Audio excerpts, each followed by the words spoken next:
story, and we'll talk about John Kerry reveals Biden's devotion to radical Great Reset movement from The Hill. This to me is really funny because they say the Great Reset's a conspiracy theory, but it's actually what they've been calling it for some time. The Hill says, in June, elites at important international institutions such as the World Economic Forum and the United Nations launched a far-reaching campaign to reset the global economy. The plan involves dramatically increasing the power of government through expansive new social programs like the Green New Deal and using vast regulatory schemes and government programs to coerce corporations into supporting left-wing causes. Obviously, this is, I think it's a biased view of what they're saying, but to be fair, the World Economic Forum has pushed a lot of left-wing causes as they've referenced the Great Reset. It goes on to say, the two justifications for the proposal, which has been aptly named by its supporters the Great Reset, are the COVID-19 pandemic, the short-term justification, and the so-called climate crisis caused by global warming, the long-term justification. According to the Great Reset's supporters, the plan would fundamentally transform much of society, as World Economic Forum head Klaus Schwab wrote back in June, quote, the world must act jointly and swiftly to revamp all aspects of our societies and economies.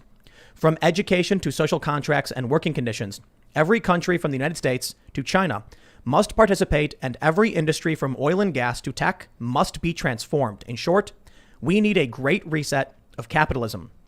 They go on to say, internationally, the Great Reset has already been backed by influential leaders, activists, academics, and institutions, in addition to the World Economic Forum and the United Nations. The Great Reset movement counts among its there's a missing word there, I suppose, the International Monetary Fund, heads of state, Greenpeace, and CEOs and presidents of large corporations and financial institutions such as Microsoft and MasterCard.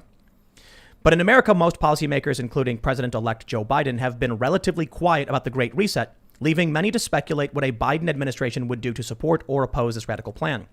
They go on to say that at a panel discussion about the Great Reset hosted by the World Economic Forum in mid-November, former Secretary of State John Kerry, Biden's would-be special presidential envoy for climate, firmly declared that the Biden administration will support the Great Reset and that the Great Reset, quote, will happen with greater speed and with greater intensity than a lot of people might imagine. When asked by panel host Borge Brend whether the World Economic Forum and other Great Reset supporters are expecting too much too soon from the new president, or is he going to deliver the first day on these topics, Kerry responded, the answer to your question is no, you're not expecting too much. And yes, the Great Reset will happen. And I think it will happen with greater speed and with greater intensity than a lot of people might imagine. In effect, the citizens of the United States have just done a Great Reset. We've done a Great Reset, and it was a record level of voting.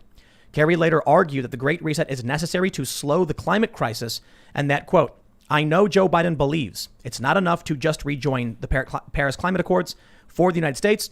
It's not enough for us to just do the minimum of what Paris requires. So I'm not going to read literally every, the last bit of this. It's clearly an opinion piece, but it's talking about something that's actually happening. Lockdowns. I'm going to ask you, Destiny, your opinion, because you were mentioning before that you're for them. Well, are we going to talk about the Great Reset or are we going to talk about lockdowns? Well, we're talking about the Great Reset for sure. Mm-hmm. I mean, unless you want to respond to that first. Oh, that all sounded really cool, I guess. The idea that we have an opportunity to reorganize things based around like some kind of like ongoing crisis that might expose, weak parts of our economy or weak parts of, healthcare infrastructure, whatever. Like, I think the idea of capitalizing on those types of disasters and moving new programs forward, I think is really good. I think it's like pretty standard business practice too, right? Like nobody files bankruptcy and comes back the exact same way, right? Usually it's an opportunity to restructure your business, to get rid of stuff that doesn't work, to improve on stuff that does work. Like, I don't see the horrible part about that. But more specifically, lockdowns or? Yeah, so I guess the general idea is that when they're talking about lockdowns, they're not talking about COVID. They're talking about the Great Reset and climate change. And that's the gist of what I get from John Kerry's statements. Initially, they said the Great Reset, of global capitalism, whatever, would be due to COVID. It's a great opportunity to do it. But then clearly what their real concern is climate change.